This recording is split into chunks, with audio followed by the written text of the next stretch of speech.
Mina ei ole kommunikatsiooni ekspert. Ärge palun veel ruumist lahkuge. Ma ei ole kommunikatsiooni ekspert, aga teie kõik juba eos teate kommunikatsioonist vähemalt 10 korda rohkem kui mina, sest mina ei ole kommunikatsiooni ekspert. Ma olen rahvatervise, psühhiaatria, inimõiguste alane ekspert, aga kommunikatsioonikoolitusi ma ei ole läbinud, aga teie olete kommunikatsiooni eksperdid siin. Kuid see koolitus puudutab seda, mis on oluline selle puhul, mis puudutab vaimse tervise ja psühhosotsiaalse toe koolitusi, kuidas edendada heaolu, kommunikatsiooni, mis aitab inimestel toime tulla, mis aitab luua usaldust ja mis aitab inimesi, kes elavad vaimse tervise probleemidega.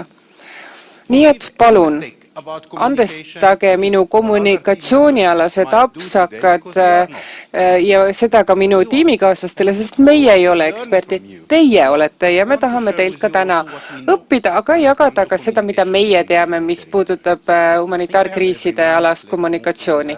Tundub, et kõik on registreerinud, liigume esimese küsimuse juurde. Palun tooge oma vastus välja.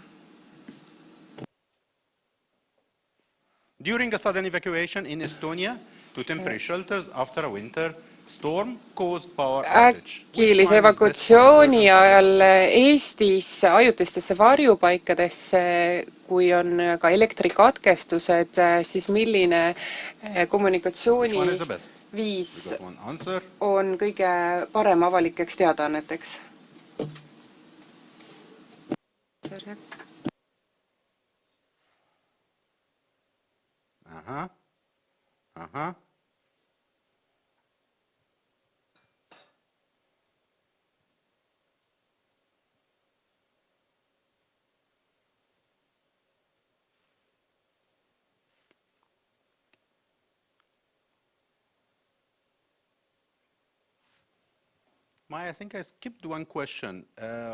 Meil on vist üks küsimus vahele jäänud, kas oleks võimalik selles mentimeetris tagasi liikuda?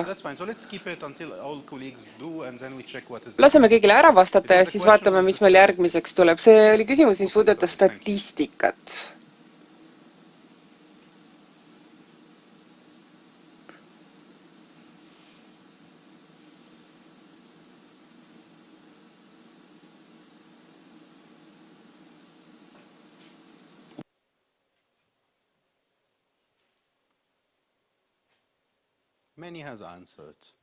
Paljud on juba vastanud.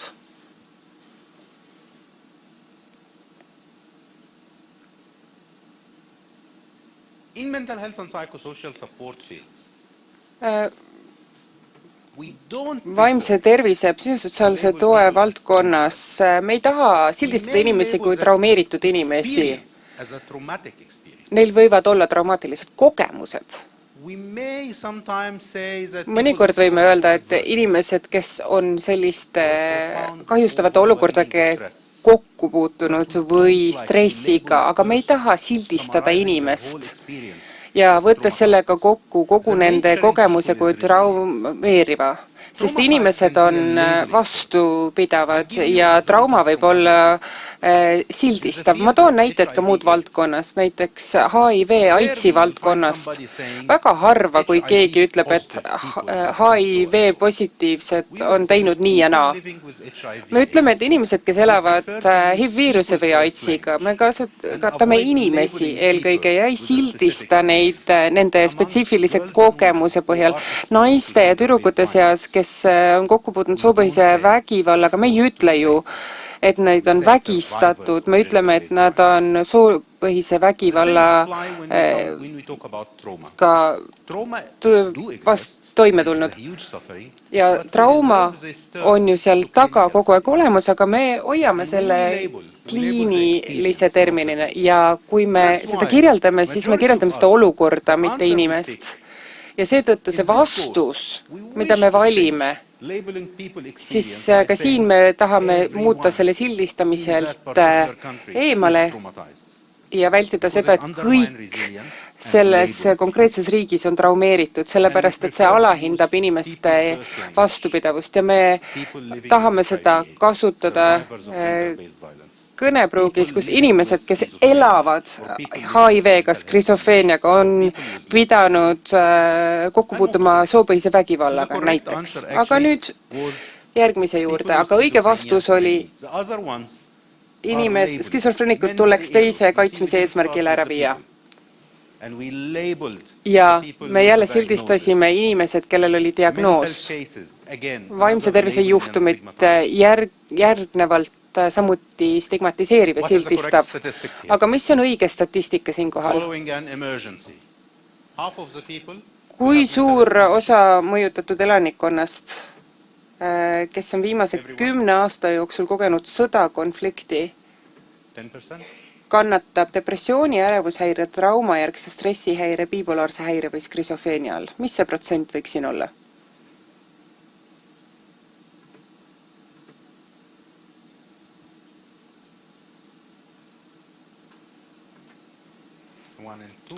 Üks kahest muutub üha populaarsemaks variandiks, keegi muutis oma arvamust. 1/5 kõige populaarsem vastuse variant. 1/2 pooltel inimestel on siis vaimse tervise probleemid peale hädaolukorda. Juba tekib juurde 4. vastuse variant, muutub üha populaarsemaks. 1/50, 2%, see on ju suhteliselt madal määr.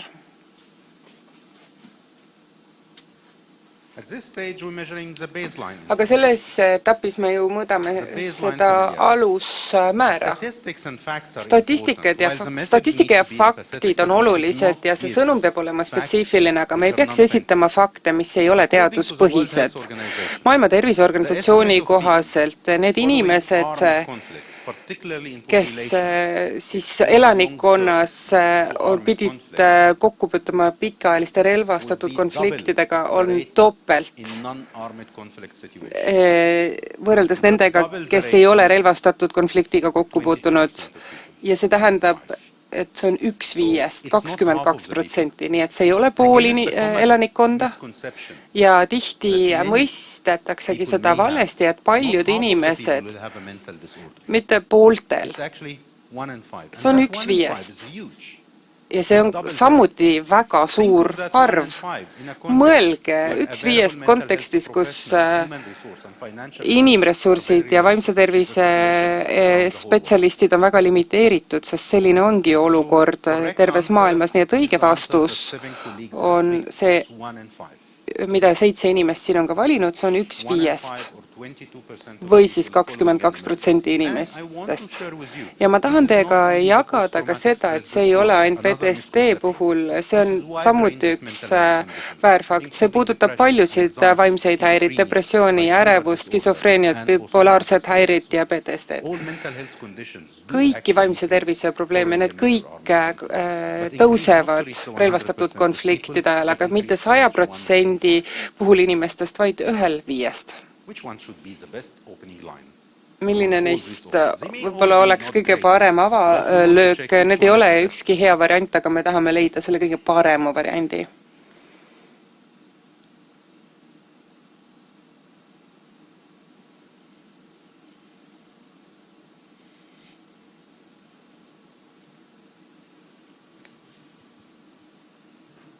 Ja küsimus puudutab siis seda, et peale muret tekitavad intsidenti, milline on siis kõige parem teadaanne ministeeriumi poolt avalikuks teadaandeks? When they get that comment from the ministry, guess which one it is? Ma võin ajakirjanduse poolt öelda, mis see on, te võite ise arvata, mis see on.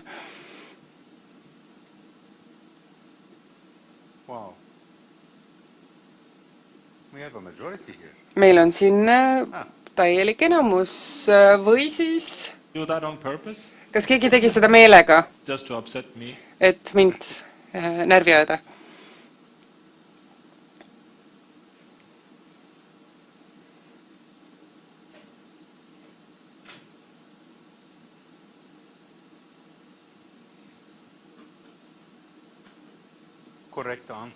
õige vastus on see, mida ongi üldsus valinud. Me teame, et see on murettekitav, me siis tunnustame inimeste tundeid, me tunnustame nende hirmu ja see ei tähenda, et me levitaks seda hirmu. Emotsioonide tunnustamine aitab inimestel mõista, et me oleme empaatilised, me tunneme neile kaasa ja siin on see, mida me juba teame ja mida me teha saame. See on ka kooskõlas kommunikatsiooni ja MHBS puhul need 2-2V lähenemist, mida me teame, mida me praegu teeme, kust saada abi,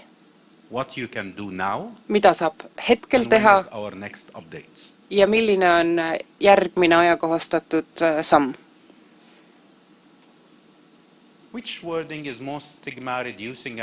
Milline sõnastus vähendab kõige enam häbimärgistamist ja on kõige toetavam?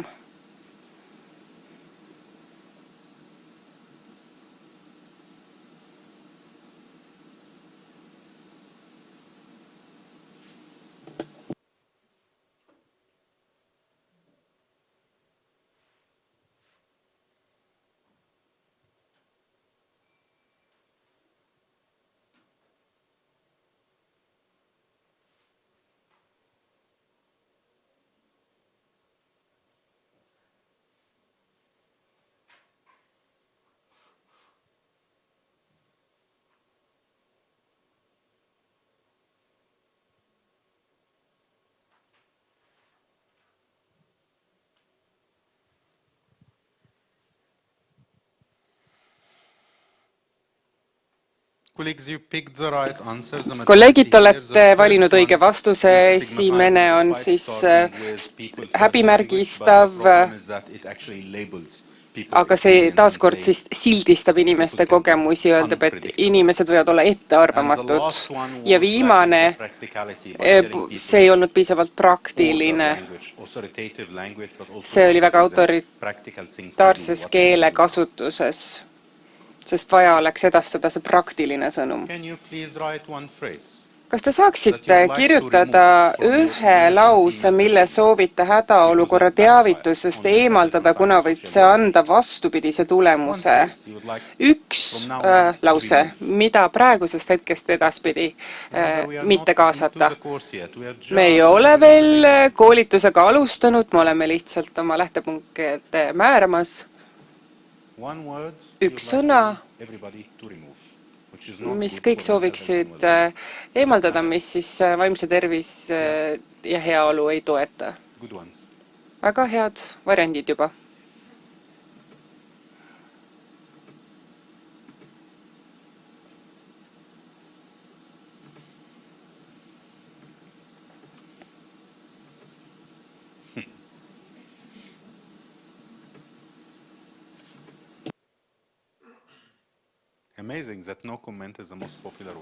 Suurepärane, et ei kommenteeri on kõige populaarsem. See on minu isiklik panus teie koolitusele.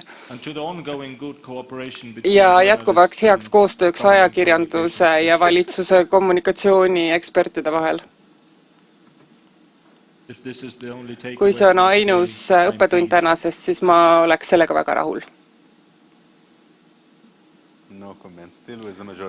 Tundub, et see ei kommenteeri on kõige populaarsemad. Tundub, et see sinu variant muutub väga populaarseks. Mul on ka siin endal oma kaval plaan.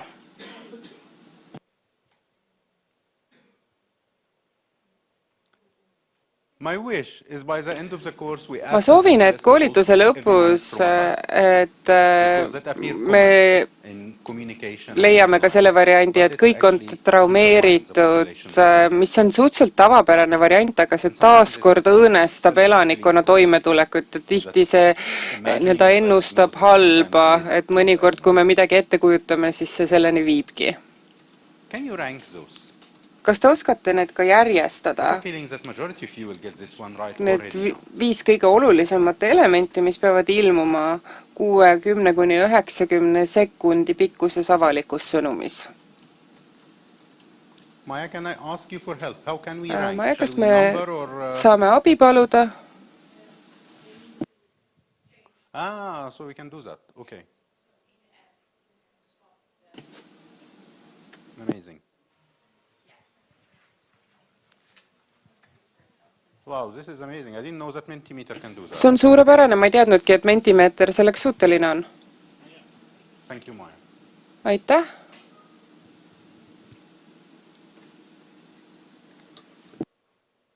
Amazing. Brilliant. Suurepärane!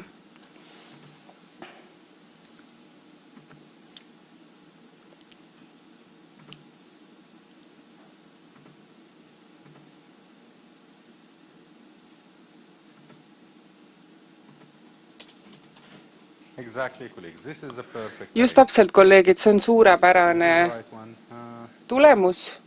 It's okay, but the first three.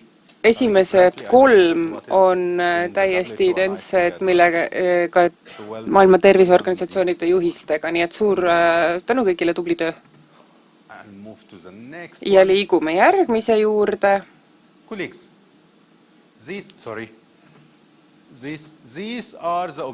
Need ongi selle koolituse eesmärgid. Me tahame, et te mõõdaksite skaalal 1–10, mis on teie hetke valmisolek. Ja need ongi meie koolituse eesmärgid täna. Me tahame, et vähemalt üks nendest paraneks kollektiivselt kõikide osalejate puhul. Nii et palun aidake seda progressi mõõta ja öelge, kuhu te ennast praegu hindaks. Ja siin on ka 8,5, mis võib olla keskmise puhul täiesti loogiline, aga see muidugi tähendab, et me täna väga suurt edumaad enam sinna otsa ei saa teha.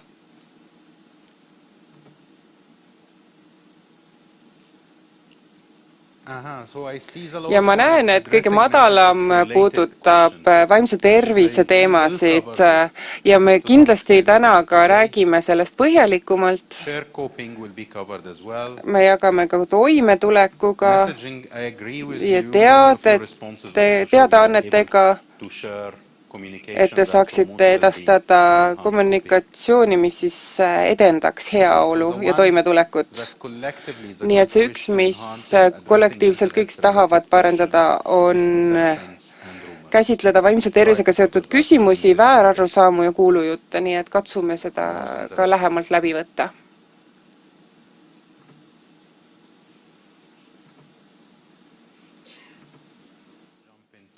Liigume edasi koolitusmaterjalide juurde.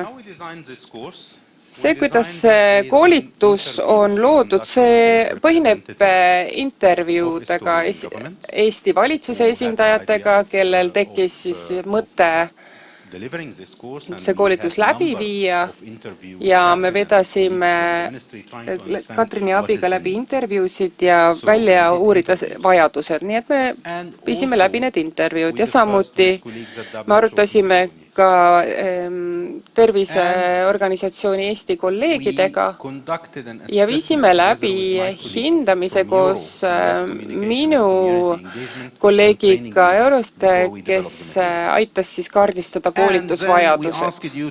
Ja siis me palusime teil teha ka üks kodune ülesanne ja 17 inimest on mulle saatnud oma kodused ülesanded, seda siis eelmise nädalavahetuse seisuga ja me leidsime sealt ka vastavad tähtajad. Esimene moodul, mida me tahame teiega läbi võtta, räägib siis MHBSS alustaladest. Teine moodul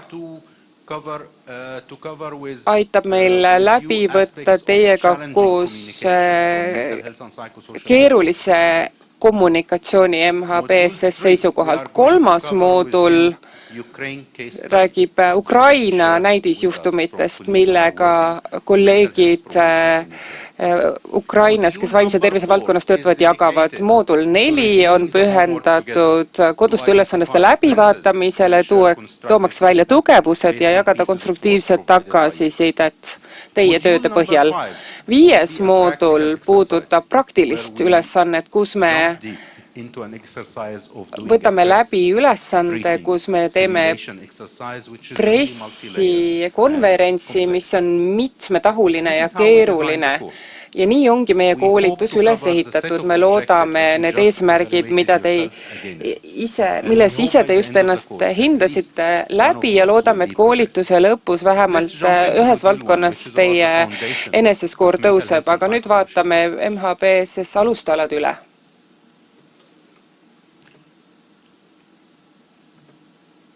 I hope you are not Ma bored from too loodan, many exercises. et ma ei ole teid ülesannetega ära tüüdanud, aga me tahame need muuta ka praktiliselt ja To help me in praktiliseks. doing my daily job. Ja seetõttu ma palun teil aidata mind minu töös. See on väljavõte, mida minuga jagati, kui ma olin teel siia.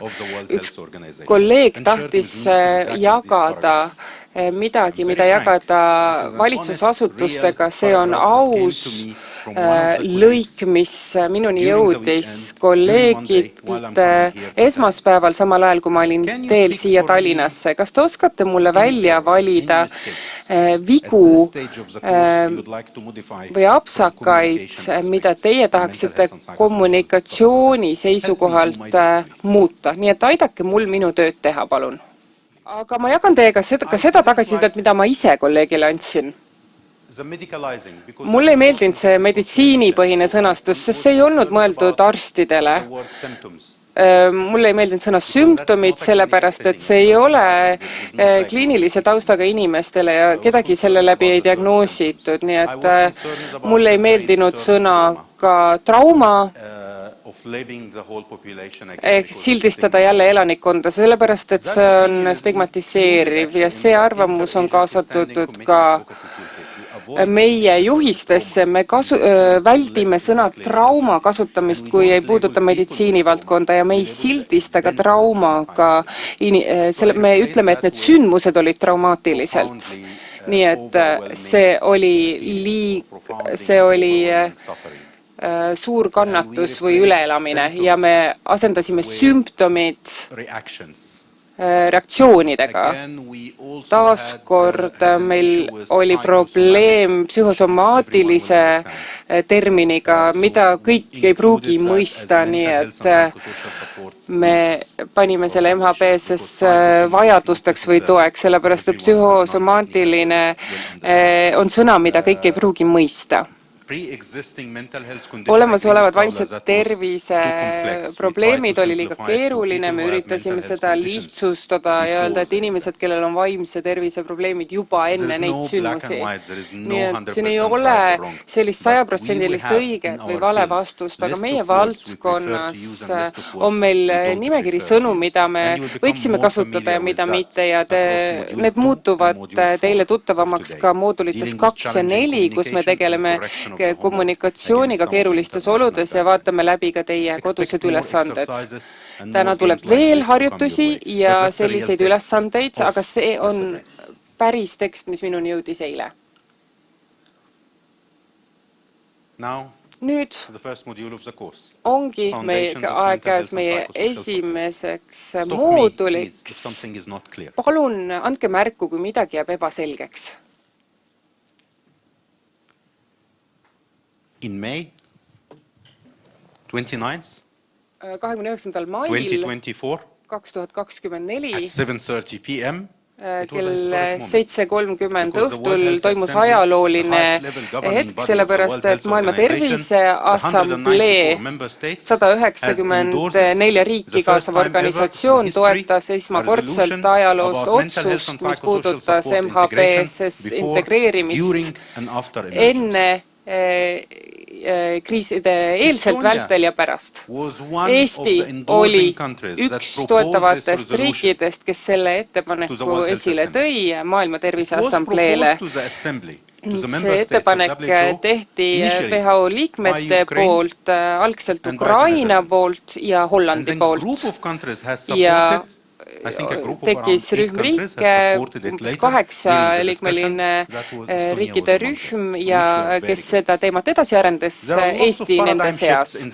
Selles määruses on väga palju uudseid lähenemisi. Kui me räägime sellest valdkonnast, siis me ei räägi sellest, et midagi, mis oleks hea, mis oleks. Nüüdseks on see kohustus valitsustele, sest nemad on seda ükshäälselt toetanud mais 2024. Mõningad uued muudatused katkevad ka seda terminit ennast. Me jaoks ei ole see vaimse tervise hädaolukorrad või psühhosotsiaalsed hädaolukorrad. Me nüüd teame, miks see on oluline. Me ei räägi enam hädaolukordadest, me räägime eelnevast, kestvast ja järgsest perioodist. Me ei räägi ka enam looduskatastroofide või rahvatervise katastroofidest, me räägime looduskatastroofidest, relvastatud konfliktidest, kliimakatastroofidest ja need kõik on omaette ainulaadsed. Statistika. Paljud meist kohe kursuse alguses ei leidnud õiget vastust, aga see on siis 1/5, 22%. Which have a population of 1 million people. Kus elab miljon inimest. It is a city in the east. What is your estimate for people who have mental disorders? Inimestel on vaimsed probleemid. City is 1 million. Elanikkond on miljon. Ja kui ma rakendan seda põhimõtet, siis oleks 221 000 inimest, kellel on kerged, mõõdukad ja tõsised vaimsed probleemid, sealhulgas ärevus, depressioon, skisofreenia, bipolaarne häire. Ma saan neid projektsioone teha elanikkonna puhul, kes pikaajalises erakorralises hädaolukorras elavad. Ei saa öelda, et kõikidel on vaimsed probleemid, aga saab ikkagi hädaolukorras siis WHO selliseid projektsiooni valemeid rakendada. Ja oluline on rääkida piirkonnast vastavalt tema määratlusele ja resolutsioonis on, et üks paradigma nihe seisab selles, et siin valdkonnas on võetud vastu määratlus MHPSS. See määratlus koosneb kahest terminist, vaimne tervis ja psühhosotsiaalne tugi. Psühhosotsiaalne element puudutab kaitset ja psühhosotsiaalse heaolu edendamist inimeste puhul, kellel on või ei ole vaimset häiret. Vaimse tervise komponent puudutab ennetust ja ravi. Nii et üks puudutab häireid, diagnoose ja teine edendusega. Nii et väga keeruline on leida elanikkonna rühm ja siis jagada nad ära, kellel on häire ja kellel mitte. Tavaliselt inimestel elu jooksul on spekter. Näiteks UNICEF keskendub lastekaitsile. Nad otsustasid Ukrainas ühte linna minna selleks, et tagada lastele turvalise kohad, kus on mängida. Ei ole vaja vaimse tervise spetsialisti, kes ütleb, et see on laste heaolule hea, kui nad saavad mängida. Aga sellel mängualal me ei saa eristada neid lapsi, kellel on vaimse tervise probleemid ja lapsed, kellel neid ei ole. See edendab stigmatiseerimist, häbimärgistamist, ei ole lastele hea, see on inimõiguste vastani. Ja need lapsed, kellel täna on depressioon, homme võib-olla ei ole. Ja vastupidi, laps, kellel depressiooni ei ole, homme tal võib-olla on. Nii et me ei saa määratleda seal mänguväljakul lapsi, kas neil on vaimse tervise probleem või mitte. Aga me loome sellise ruumi, kus me tuvastame need lapsed, kellel on rohkem stressoreid ja me saame suunata neid saama tugi- ja abiteenuseid. Nii et kohalikus elanikkonnas me peame edendama, toetama psühhosotsiaalset abi ja ennetame ja ravime samal ajal ka vaimse tervise probleeme. Me peame katma mõlemat ja sellepärast meil on väga oluline mõelda traumale ja mis on see määratlus. Inimesed kogevad peale hädaolukorda erinevaid asju. Pagulane, kes tuleb Ukrainasse, kes oli varem, kui Ukraina pagulane tuleb siia ja ta varasemalt oli ülikoolis professor ja ta nüüd on töötu, siis temale tekitab stressi see rolli muutus. Ennem oli ebaturvaline, nüüd on turvaline, aga nüüd on hoopiski rollikriis. Inimesed kogevad hädaolukordi ja vaimse tervise vajadusi laiemalt kui trauma. Osa on seotud sellega, mida on kogenud, näinud ja osa on seotud kohanemisega uues rollis või millised on ootused hädaolukorras. Seotud võib-olla nende diagnoosidega, mis inimestel olid enne eraolukorda. MHPSS viitab kõikidele sekkumistele, välistele, sisemistele, mis on seotud siis vaimsete häirete ravi ja ennetusega ja samuti ka vaimse ja psühhosotsiaalse toega. Ja see termin määratleti 2007 vastavalt eeskirjadele. Ja see oli see, kus tulid eksperdid kokku 20 aastat tagasi ja määratlesid selle termini. Enne oli tegu killustatud määratlusega, mõned nimetasid seda vaimseks terviseks, mõned psühhosotsiaalseks toeks, osad rääkisid, et me keskendume traumale või häiretele, osad ütlesid, et ainult psühhosotsiaalne tugi, aga me ei räägi teistest mõõtmetest, nii et see 2024, et valitsused kinnitasid selle termini ja määratluse on väga hea asi. Milliste diagnoosid all inimesed kannatavad. Igas kogukonnas on probleemid, mis on juba enne hädaolukorda. Paljudes kogukondades, kus iganes see asub, on inimesi, kes kannatavad skisofreenia, depressiooni, bipolaarse häire all enne seda hädaolukorda. Kui hädaolukord saabub, siis inimesed, kellel on varasemad seisundid ja diagnoosid, kannatavad ka. Nii et on inimesi, kes juba enne hädaolukorda kannatavad mingi probleemi all, nii et meil on need varasemad probleemid, siis meil on hädaolukorrast tulenevad probleemid nagu traumeerivad kogemused, mis tähendab, et on rohkem stressitegureid, näiteks kaotatakse lähedasi, kinnisvara, ümber asumine, sellel kõigel on tagajärjed. Samuti ainete tarvitamise mustri muutus kohtades nagu Afganistan, poliitiline keskkond muutub ja seetõttu on oopiumi kasutamine laienenud. Sudaanis, arvestades sealset sõda, on probleeme alkoholi tarvitamisega. Inimesed tarvitavad juba enne erakorralist olukorda, et toime tulla ja ka pärast, näiteks Darfuris. Nii et on siis varasemad probleemid, on probleemid, mis tulenevad sellest hädaolukorrast.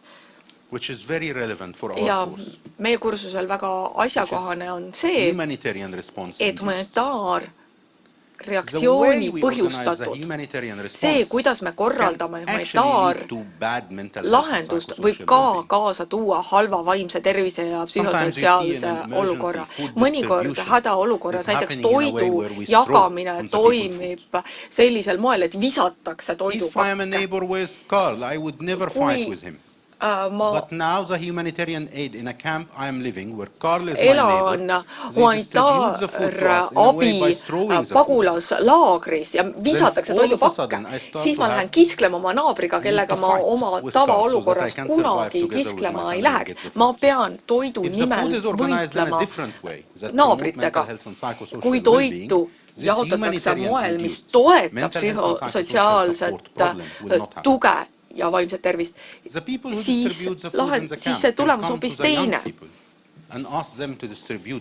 Näiteks palutakse noortel seal pagulaslaagris jaotada toitu ja sellega muudetakse ka sellist struktuuri. ma olen näinud, et näiteks Aasiast pärit inimesed, kui pagulased pärit Indiast, kohalik kogukond olid nomaadid ja taheti pakkuda neile toiduabi, nii et jagati veiseliha võileivad laiali ja keegi ei söönud. Ja kui inimesed seda sõid, siin oli väga ebamugav tunne ja mõned hakkasid isegi nutma, vaatamata sellele, et nad said piisavalt toitaineid. Ja seda usulistel põhjustel. Inimesed, kes on pärit Indiast, siis nad ei tohi süüa veiseliha ja jagati sellist toitu, mis ei sobinud kokku kultuuriga. Need on näited humanitaarabi jagamisega seonduvatest probleemidest, mis võivad psühhosotsiaalset tuge ja vaimset tervist halvendada. Nii et jällegi paradigma nihe toimus ja SC-s, nii et me ei räägi ainult PTSD-st ja traumast, me räägime asjadest, mis toimuvad enne hädaolukorda, asjad, mis toimuvad hädaolukorra tõttu ja asjad, mis toimuvad humanitaarabi jagamise ja humanitaarreaktsiooni tõttu. Jagaksin teiega veel ühte lugu, mida kogesin 2011 Liiva puhul. Olid migrandid, kes olid pärit Sri Lanka, Egiptuse Liibüa piiril, kus punane poolkuu üritas neid aidata toidu jaotamisega. Punase poolkuu inimesed olid väga nutikad, nad jagasid toitu iga päev, piima emadega lastega emadele, jagasid tekke, see oli veebruar, kui 2011 intsident toimus, aga me hindasime vaimset tervist, üritasime hinnata, millised on vaimse tervise vajadused ja vaatasime haavatud elanikkonda tol hetkel siis väikeste lastega emad. Sri Lanka emad, kes olid seal olnud 2 nädalat järjest, ei olnud ühtki päeva, mil piim või toit oleks kadunud. Aga kui me küsisime neilt, mis teile muret teeb, mis teile kõige rohkem muret teeb, siis kõige rohkem tegi muret tegelikult see, et nad ei tea, kas homme tuleb toitu ja piima.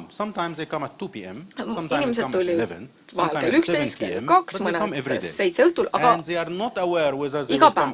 Ja siis ei olnud kindlus, et kas homme ikka tullakse. Nad hakkasid toitu koguma, aga sa ei saa väga palju koguda, kui sul ei ole külmkappi ega hoiukohta.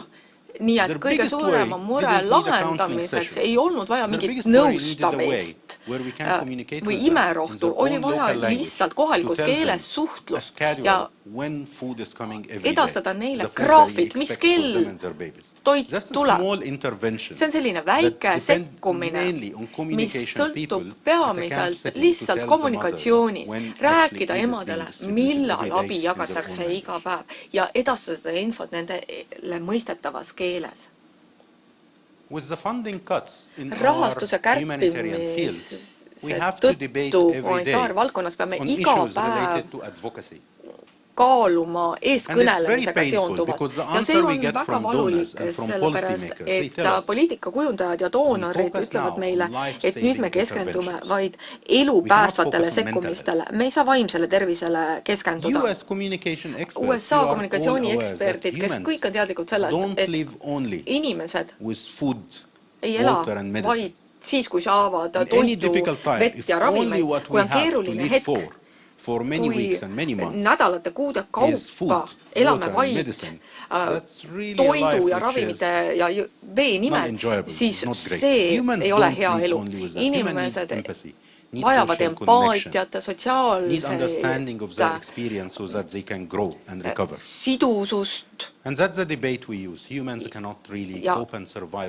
inimesed ei tule toime vaid siis, kui füüsilised vajadused rahuldada, neile vaja enamat ja seda pakubki psühhosotsiaalne tugi ja vaimse tervise tugi. Kui paljud teist on seda püramiidi varasemalt näinud, tõstke palun käsi, kui te olete seda püramiidi varasemalt näinud. See on siis IASC sekkumiste püramiid. Tõstke käsi, kui te olete sellega tuttavad. Veerand.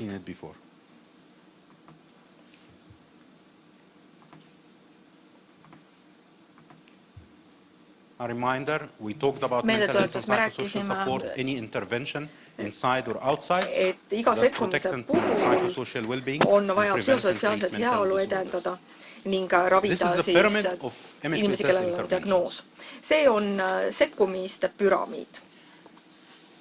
There are types of interventions that cover the base of the pyramid. On sekkumisi, mis hõlmavad püramiidi alumist osa. Ehk siis igasugune humanitaarabi, mis on seotud turvalisuse ja põhiteenustega. Ehk siis see, kuidas me laagri üles seame, et pered saavad koos olla, see toetab vaimset tervist.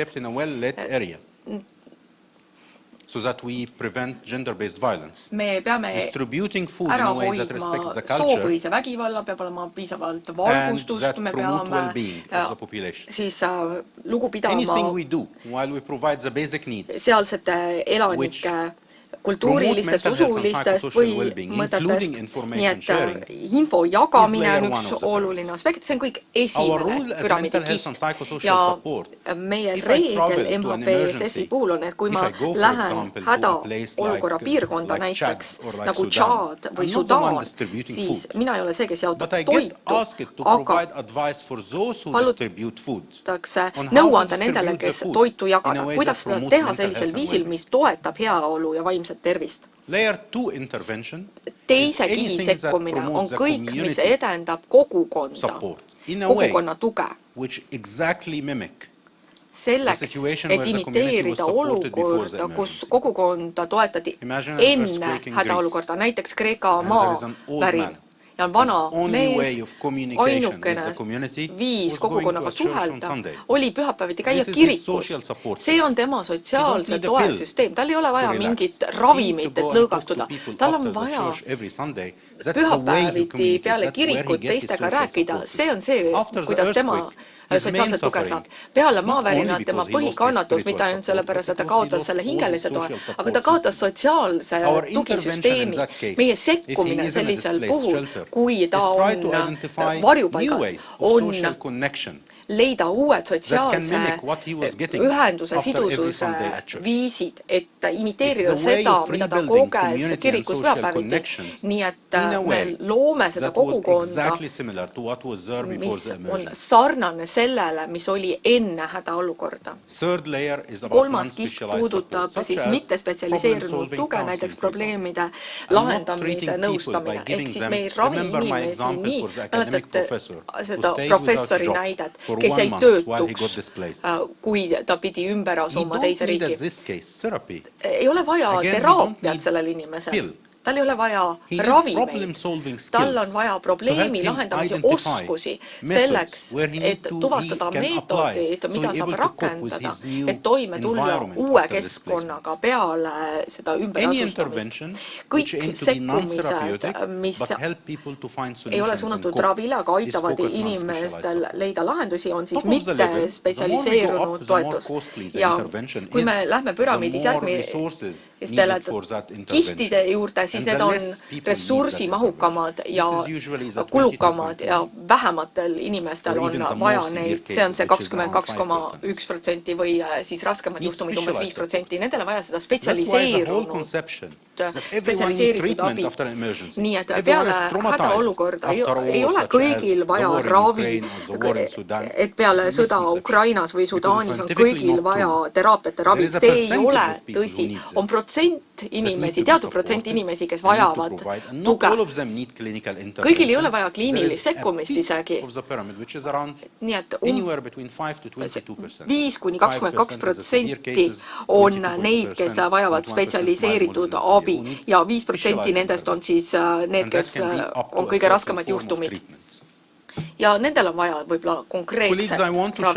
Kolleegid, jagaksin teiega ka ühte asja, et kui te olete püramiidi tipus, kui on vaja ravi, kui teil on tõsine vaimse tervise häire, see on akuutne, te olete püramiidi tipus, siis ikkagi on vaja alumisi kihte ka. Ikkagi on vaja lugupidamist ja väärikust, kui te saate seda põhiabi. Teil on sotsiaalset tuge vaja teises kihis ja teil on vaja ka fokuseeritud, mitte spetsialiseeritud tuge, et teid toetada näiteks, et lahendada kodutus või mida selga panna, et riideid oleks. Any questions about the layer? Kas teil on nende püramiidi kihtide kohta küsimusi?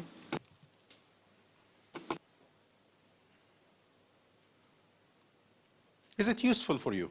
Kas sellest oli kasu, et te mõtlete, mis on inimeste vajadused peale hädaolukorda sellisel moel? See on teistsugune kontseptsioon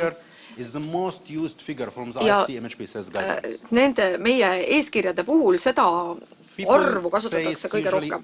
Inimesed ütlevad, et see on tavaliselt nende jaoks silmi avav, kui nad näevad seda arvnäitajat. Tegelikult eeskirja puhul kõige rohkem tuuakse esile just seda arvnäitajat ja see põhineb muidugi Maslow vajaduste püramiidil ja see on kohandatud siis vaimse tervise ja psühhosotsiaalse toe sekkumistele. See on agentuuride vahelise suhtluse soodustamiseks. Nii et kui võtta UNICEF, siis nemad ütlevad, et Eestis ja Moldovas me keskendume peamiselt teise ja kolme kihi sekkumistele. Ja siis nad mõtlevad sellele püramiidile, nii kui inimesed hakkavad rääkima siin oma terminitega, siis meie valdkonna inimesed WHO-st ütlevad, et me tahame 4. kihile keskenduda, siis te saate aru, millest nad räägivad. Nad lähtuvad sellest püramiidist. From all what I discussed this morning, if you remember a couple of points from the foundation, I wish you to remember the definition, palun jätke meelde, mis on see definitsioon, see 22,1% ja püramiid.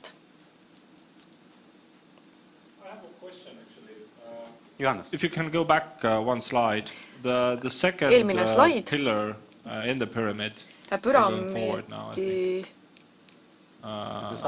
community and family. Teine sammas. I'm just wondering, and this is actually a question perhaps for everyone, not just you, Fahmi. See küsimus on võib-olla kõigile suunatud. Do you consider it a challenge in actually addressing this community and family kogukonna ja pere toetamine valitsuse kommunikatsiooni aspektist, et kas see on väljakutse? Kui me mõtleme näiteks Eesti kontekstile, ma ei tea, kuivõrd me tegelikult räägime perest ja kogukonnast avaliku sektori kommunikatsioonis. Kui me vaatame, et seda püramiidi vundamenti, et kui meil need baasvajadused on kaetud, baasteenused, siis need on Eestis kaetud, aga see väljakutse. Muljetavaldav, Johannes. Täpselt. Naela peab pihta. Eelmine nädal ma analüüsisin kodutöid ja mul on ka slaidid selle kohta. Ja esimene punkt puudutaski seda, et kogukonna element oli täielikult puudu kodutöödest. Kolleegid rääkisid väga kenasti, normaliseerival viisil, ei olnud häbimärgistamist, aga enamikes kodutöö esitasid, läksid kohe valitsuse või vabaühenduste ressursside juurde, veebilehte juurde, ilma kogukonna elementi üldse hõlmamata. Nii et tööl on kolleeg, kes tunneb ennast halvasti, siis toetage neid, kuulake neid, kui neil on vaja rääkida. Just see pere ja kogukonna toetus oli puudu enamikes kodutöödes. Ja see on see teine kiht. Ja see on tegelikult niimoodi ka teistes riikides, et kohe minnakse teenuste juurde ja eiratakse kõige lihtsamaid asju. Räägi oma kolleegiga, kuulake oma kolleegi ja toetage teda. Kas see on regionaalne kultuuriprobleem, kas te olete seda näinud sarnastes ühiskondades nagu Eesti ka mujal, näiteks Itaalias või Kreekas, kus peresuhted ja kogukond on võib-olla inimeste prioriteetide nimekirjas kõrgemal, siis kas saate sama tagasisidet või on teisiti? Ma ütleksin, et see on üleüldine, aga loomulikult me võime olla eelarvamuslikud sellepärast, et me lähtume siin just avaliku sektori spetsialistide lähenemisest, aga need suunised ongi selleks, mis tuletavad meile meelde, et on ka teisi ressursse, mis on kõigile tegelikult ligipääsetavad ja tasuta ja see on selline psühhosotsiaalne tugi, räägi lugupidavalt, väärikalt oma kolleegiga, kuula teda, me teame, et paljudes olukordades, et ka tõendid on näidanud, et see aitab inimestel paremini toime tulla ja vähendab ka PTSD-d. See on psühholoogilise esmaabi kontseptsiooni osa. See põhineb sellele, et keerulistel hetkedel, ükskõik miks on keeruline, me kõigil on raskeid hetki, pere või töö tõttu, hädaolukorras, kas või siis, et sul auto lagunes keset teed ära. Kui sul on keegi kõrval, kes sind toetab, kes on lahke, kes jagab praktilisi näpunäiteid ja samas ka kuulab ja arvestab sinu vajadustega, siis see tuleb paremini toime ja see sama kehtib ka hädaolukorras. Ja see on psühholoogilise esmaabi põhikontseptsioon ja see on siis see teine kiht siin püramiidis.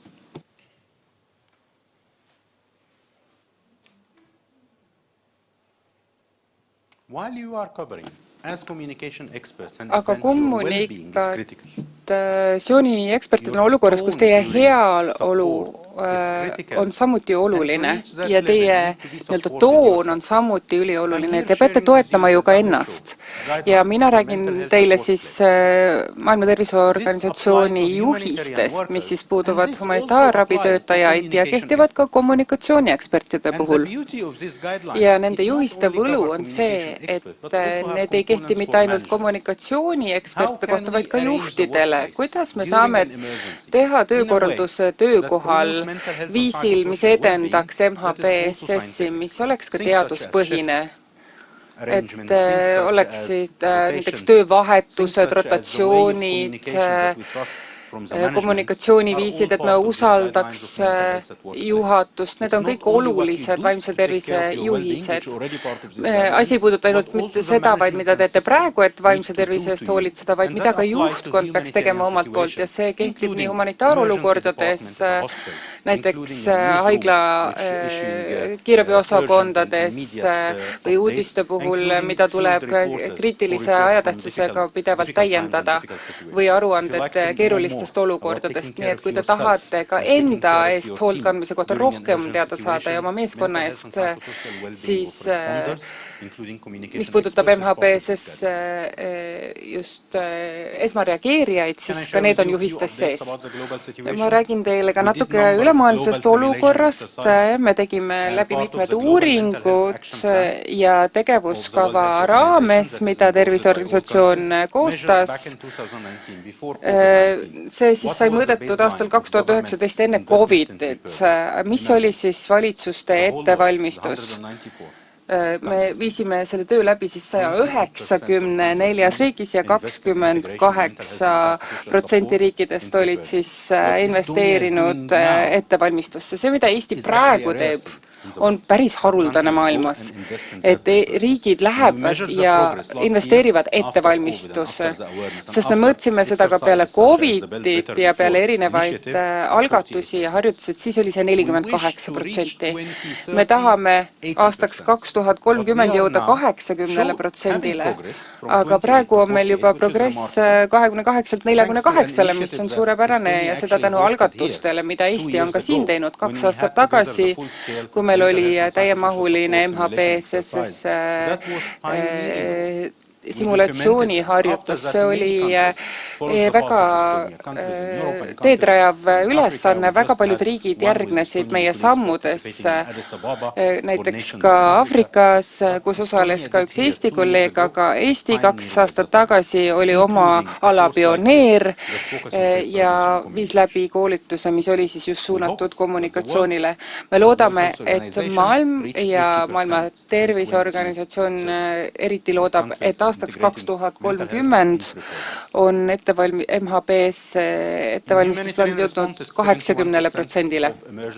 71%, kus on MHPSS koordinatsioon sees on palju edasi jõudnumad. Kes peaksid siis reageerima MHPSS vajadustele? Kui te olete see kommunikatsiooniametnik, siis on täiesti lubatud küsitud ministeeriumitelt või teistelt osapooltelt, et mida te teete, et MHPS-i edendada, sest kõigil on ju omad reeglid. Need logod, mida te siin näete, need kehtivad mitmete sektorite kohta, kellel on oma roll MHPSS. Siin on logod, mis on väga ebatavalised. Siin on varjupaik.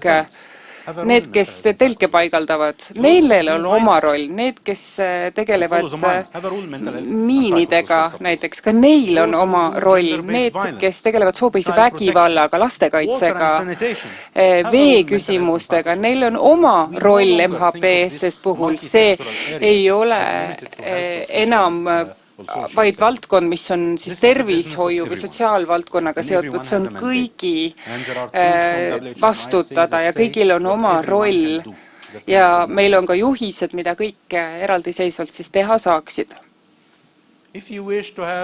Kui te tahate, et teil oleks üks koht, kus teil oleks ligipääs kõikidele materjalidele, ka nendele, mis on tõlgitud eesti keelde, siis siit saate kõik kätte, nii et saate QR-koodi siit ja siis jõuategi kõikide failideni. Ja slaidid ja me jagame neid teiega ka peale koolitust.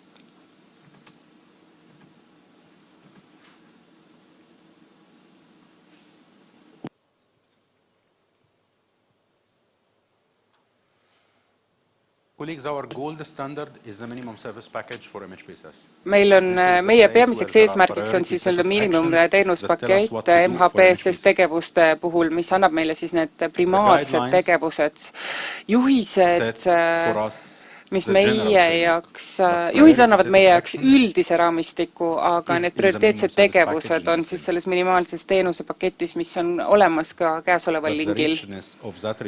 Aga need ressursid annavad ka hindamisdokumenti, koordineerimisdokumenti, ettevalmistustööks ja veel spetsiifilisemaid töövahendeid, näiteks koolituste kohta, hindamise läbiviimise kohta, mis siis põhinevad rahvusvahelistel juhistel, teil on portaal ka teiste asutuste materjalidega. Ma toon teile ühe sellise süvitsi näite, see on üks materjal samast allikast, mida ma näitasin, te saate sinna QR-koodi kaudu ligi ja see näitab, kui süvitsi me teemadesse lähme, see on MHPSS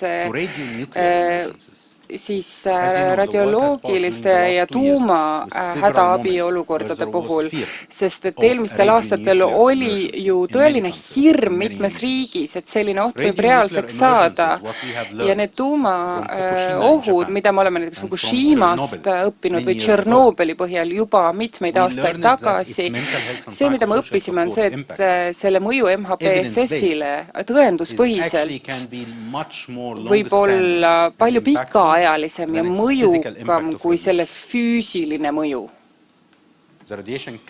See kiirgus võib ära kaduda, selle risk ei pruugi seal ollagi, aga MHPSS tagajärjed võivad olla palju sügavamad. Ja mul oli privileeg veeta paar aastat Pariisi tuumaagentuuriga koostöös tuumaekspertidega, kes üritasid seda valdkonda uurida ja mis oli Tšernobõli ja Fukushima mõju. Ja Maailma Terviseorganisatsioon lõi siis ka vastavad juhised, kuidas ette valmistada ja reageerida teemadele, näiteks kuulujutud, mis on puutud kiirgusega ja tuuma häda- ja abiolukordadega. Mida teha, kui tekib suur hädaabiolukord mingis asukohas ja inimesed tuleb evakueerida kiirguse puhul ja seda just MHPSS seisukohast. Nii et kui te tahate süvitsi neid teemasid uurida, eriti kui hakkavad kuulujutud levima ja kuidas nendega toime tulla, siis see on teie jaoks väga hea ressurss. Kas ma võiksin ka süvitsi uurida teenuste paketi, mis on siis meie selline peamine eesmärk? Miks kommunikatsiooniametnikuna peaksin teadma sellest paketist, mida MHPSS valdkonna inimesed kasutavad? sellepärast, et teie olete MHPSS tugitöötaja ka ise. Siin on tegevuslehed, mis on suunatud kommunikatsiooniekspertidele. Nii et see ei ole suunatud inimestele, kes on psühhiaatrid, see on suunatud kõikidele inimestele, kellel on humanitaartaust, ka teile. Tegevused 3.3 keskenduvad sellele, mida kommunikatsiooniametnikud peavad MHPSS kohta teadma ja see on väga oluline mooduli 2 ja 4 osa. What is the minimum service package is? Need on siis prioriteetsed tegevused selles paketis, mis toimuvad ajakava kohaselt, kindlate tulemustega ja need ka hinnatakse, kui palju, mis määral neid rakendatakse, nii et kui te küsite oma asutuselt ressursse, siis te teate, mida ja täpselt kui palju küsida selle töövahendi põhiselt. Ja see on siis see, kuidas see on koordineeritud, siin on erinevad aspektid, üldtegevused, siin on ka spetsiifilised tegevused spetsiifilisele sihtrühmadele ja üldjuhised ja programmid ning spetsiifilised olukorrad, kuhu hulka on kaavatud rahvatervise katastroofid, kui on nakkushaiguste puhangud või vaimse terviseprobleemid inimestele, kelle vabadus on piiratud. See QR-kood, mida ma jagasin teiega, andis teile ligipääsu sellele platvormile ja ressurssidele. Iga tegevus sisaldas sellist nimistut samm-sammult, kuidas neid tegevusi läbi viia ja sinna oli kaasatud ka ajakohastatud ressursid platvormil, mida me täiendame pidevalt ja lõpuks sisaldas see ka spetsiifilisi kaalutlusi. See osa võib pakkuda huvi just kommunikatsiooniametnikele. Sinna olid kaasatud sihtrühmad, kes tihti jäävad välja, näiteks need, kes tegelevad soopõhilise vägivalla juhtumite puhul, eriti kuhu on kaasatud lapsed. Lapsed, kui näiteks soopõhilist vägivalda kasutatakse sõjavahendina, siin on eraldi vaimse tervise kaalutlused ja kui te tahate näha, milliseid termineid ja juhiseid kasutada sellises kontekstis ja millised ressursid on teile kättesaadavad, siis palun vaadake just neid erikaalutlusi. Kui me räägime soopõhisest vägivaldast, aga see ei puuduta ainult naisi ja tüdrukuid, vaid ka mehi ja poissi, nii et need erikaalutlused annavad teile sellised punktid, mis tihti jäävad kahe silma vahele, näiteks vanemad täiskasvanud. Kuidas me saame rakendada neid erikaalutlusi, kui me oleme kuskil telklaagrist, kus on näiteks vanemaealised inimesed? Te näete, need on kõik väga huvitavad komponendid, toituvus, olukorrad, kus on toidu puudujäägid, kuidas vaimne tervis on sinna integreeritud, kas UNICEF-il või näiteks tegevused nälja vastu või näiteks midagi, mida meie Sotsiaalministeerium võiks teha, kui on toidukriis, mis aitab sellise lapse mõttemaailma, kes peab sellistes oludes elama. Nagu ma juba mainisin, siis minimaalne teenuspakett annab teavet siis sellele, mida peaksid tegema kommunikatsiooniametnikud, nii et kui te olete tegemas eelarvepäringut oma ministeeriumile, siis nad aitavad teil selle samm-sammuavalt ära hinnastada. Te saate ka selle info läbi QR-koodi ja leiate selle info ka slaidide seast.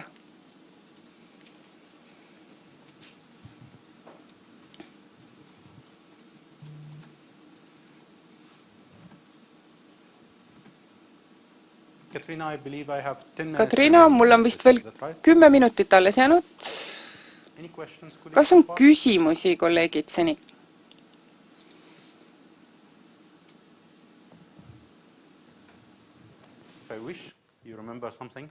Kui teil midagi meelde tuleb, siis 22 01 on püramiid ja ma loodetavasti jäi teile ka meelde, kust otsida teavet näiteks minimaalse teenuspaketi kohta.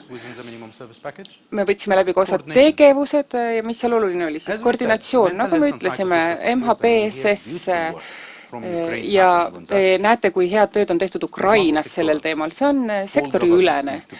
Kõik valitsused peavad olema kaasatud, kõik sektorid, kõik humanitaarasutused, organisatsioonid, aga kes juhib?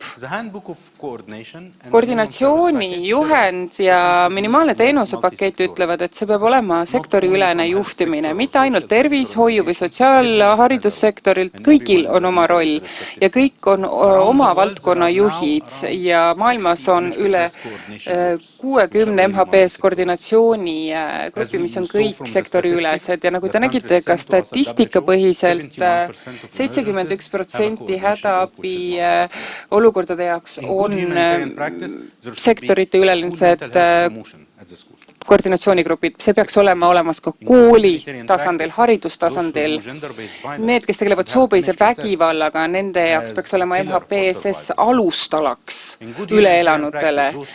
Ja hea praktika tavaliselt, need, kes jagavad toitu, peaksid integreerima käitumusmustreid noortele emadele ja lastele.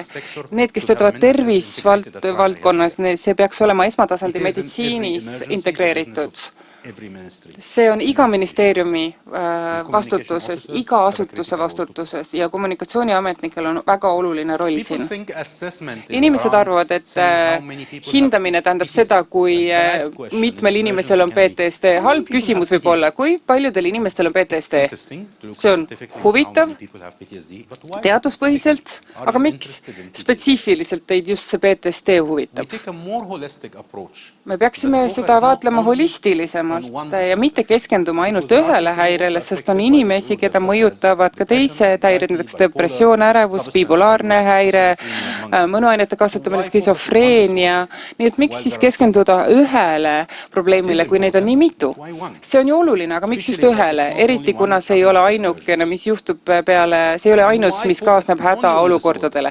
Ja miks ainult keskenduda häiretele? Me peaksime keskenduma ka stressile, MHPSS on seotud ka stressiga, nii et halb küsimus on, mitmel inimesel võiks olla vaimse tervise häired, mis on see protsent, kuidas inimesed saaksid ennast kaitsta, on hoopis alternatiivküsimus, aga me ei keskendu ainult ühele häirele ja me ei soovita keskenduda ka häiretele, sellepärast, et see teema peab olema laiem ja kätkema kõikide heaolu. Meil on väga palju hindamisvahendaid, mis mõõdavad ka seda, milline on teenuste ulatus ja potentsiaalselt mõningad need küsimused võivad olla kasulikud ka hädaabi kommunikatsiooni puhul. See hindamistöövahendite pakett on ka materjalide osa, mida teiega jagame.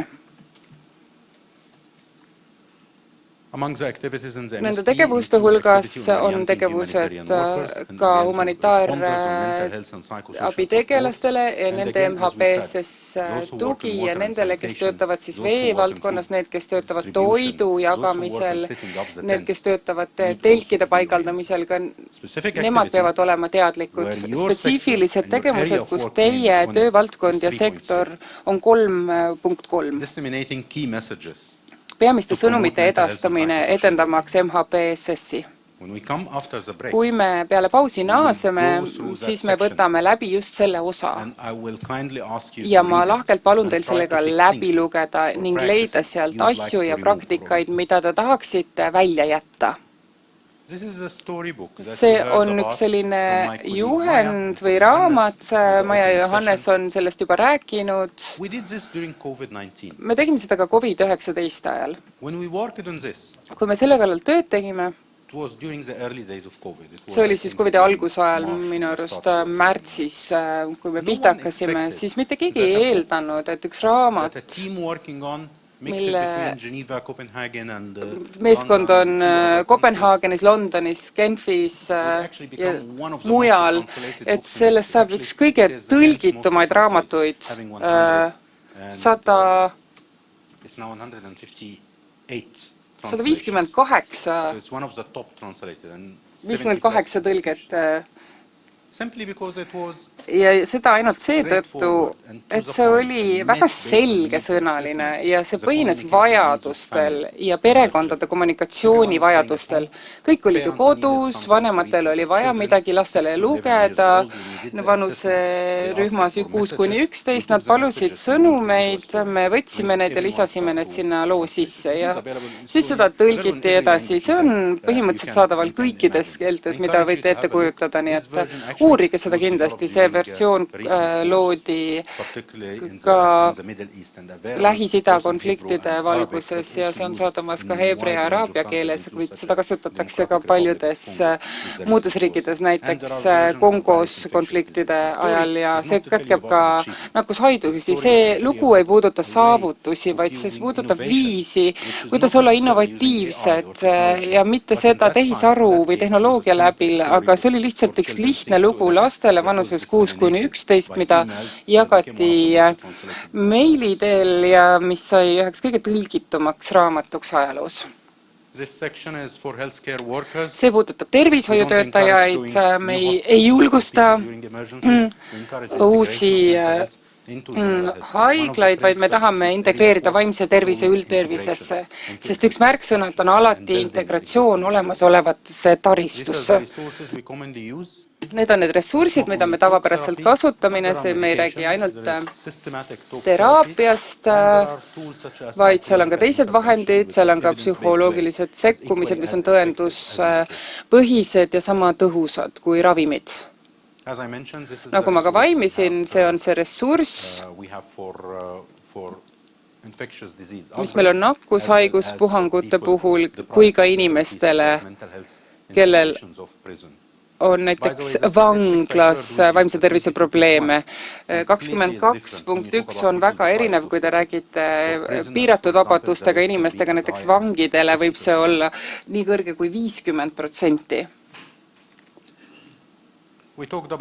Me rääkisime vaimsest tervise hädaolukordadest ja ettevalmistusest, reaktsioonidest, me räägime sellest, mis siis praegu toimub Ukrainas, aga WHO peamine töö MHPSS puhul on kasutada kõiki võimalusi.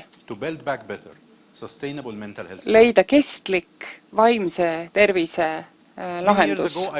Mitmeid aastaid tagasi ma töötasin WHO esindajana Süürias ja enne kui seal tekkis, seda juba Iraagi sõja ajal, kui Süüria pidi toime tulema Iraagi põgenikega ja mitte keegi tol hetkel Süürias ei olnud huvitatud vaimsest tervisest. Minu igapäeva roll oli minu jaoks üks suur kannatus, sellepärast ma üritasin veenda süürlasi WHO ametnikuna, et integreerida vaimne tervis üldtervisesse ja keegi mind kuulda ei võtnud. Kui seal hakkas aga sõda, siis nad hakkasid mind kuulda võtma.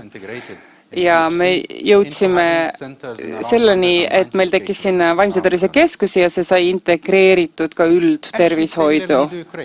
Sama oli ka Ukrainas. Asjad ei liikunud kiiresti, kuniks ei olnud väga äkilist vajadust riigi idaosas aastal 2016, kus hakkasid vaiksed muudatused toime tulema. Süüria põgenike tulekuga hakkas ka oma süsteemi ümberkujundamine. See on väga tavapärane. Me näeme seda paljudes riikides. Kui tekivad põgenikud, siis huvi vaimse tervise vastu tõuseb, ka sõjaolukorras juhtub sama. WHO kasutab kõiki katastroofe võimalusena muuta lühiajalist huvi vaimse tervise vastu pikaajalisteks kestlikeks süsteemireformidest ja see on välja toodud ka meie dokumentatsioonis, mis siis uurib, mis on need ühised tegurid, mis on edutegurid, mida riigid on kasutanud, leidmaks akuutsed lahendused ja viimaks need süstemaatilisteks muudatusteks. Ja seda me näeme ka praegu Eestis, sest see on süstemaatiline huvi aspektide muutmisel. Kui te tahate selle teema kohta rohkem lugeda, ma rääkisin ettevalmistusest, reageerimisest, aga see on taastamine, kuidas vaimse tervise süsteemi saab rakendada enne, või tähendab sõdade ajal ja nende järgselt ja see on üks väga hea materjal, ma väga soovitan seda uurida. Siin on dokumenteeritud juhtumi näiteid näitajad riikidel, kes on seda võimalust kasutanud. See raamat on praegu ajakohastamisel, et see kaasaks ka rohkem hiljutisi kogemusi. Ma lõpetan praegu selle mooduliga siin. Ma tean, et ma olen teiega jaganud väga palju ressursse ja teadmisi. Palun, vabandust selle eest, aga see oli alustuseks vajalik. Kas enne kohvipausi äkki vastame mõnele küsimusele? Kas meil on